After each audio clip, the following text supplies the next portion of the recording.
কুমিল্লায় চলছে কৃষি কার্ড বিতরণ অনুষ্ঠান। এ নিয়ে আরো জানাতে সরাসরি যুক্ত হচ্ছেন সহকর্মী জাহিদুর রহমান।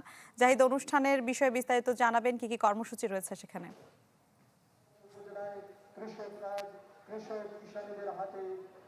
সময়ের সাথে সাথে দেখা দেয় নিত্য নতুন প্রয়োজন। রেডি থাকতে হয় প্রতি মুহূর্ত। তাই এলো ইনোভার, যেন আপনি লাইফে থাকেন রেডি প্রতিদিন। Innova, designed for now.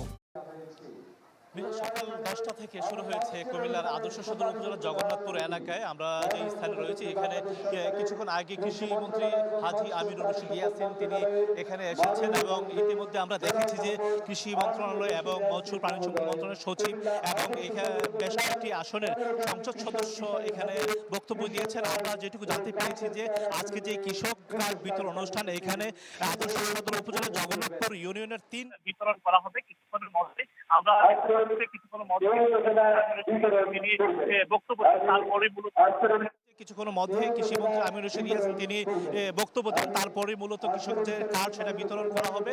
এবং এইখানে আমরা দেখেছি স্বতঃস্ফূর্তভাবে যারা কৃষক আজকে কার্ড পাবেন তারা এখানে অংশগ্রহণ করেছেন। এর বাইরেও আমরা দেখেছি যে আপনার এখানকার প্রশাসনের সর্বস্তরের কর্মকর্তারা কিন্তু এখানে এবং এক কথায় বলা যায় যে এই অনুষ্ঠানটা কিন্তু প্রাণবন্ত হয়ে উঠেছে কৃষকদের অংশগ্রহণে। এবং তারা বলছেন যে কৃষকরা যদি এগিয়ে যায় তাহলে স্বনির্ভর বাংলাদেশ গঠন করা সম্ভব হবে।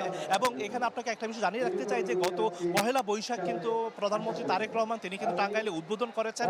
এরই অংশ হিসেবে আজকে এইখানে কৃষকদের মধ্যে কার্ড বিতরণ করা হবে এবং সেটাকে কেন্দ্র করে কুমিল্লায় যে এই এলাকাটা প্রাণবন্ত হয়ে উঠেছে। এবং তারা বলছেন যে কৃষকরা যদি কার্ড পায় এই কার্ডের মাধ্যমে তারা বেশ সুযোগ সুবিধা পাবেন এবং যেহেতু এটা প্রি পাইলটিং প্রোগ্রাম পর্যায়ক্রমে সারা দেশের সকল কৃষককে এর আওতায় আনা হবে। তো এই জি, ধন্যবাদ আপনাকে। দর্শক, কুমিল্লায় কৃষি কার্ড বিতরণ অনুষ্ঠান থেকে যুক্ত হয়েছিলেন সহকর্মী জাহিদুর রহমান।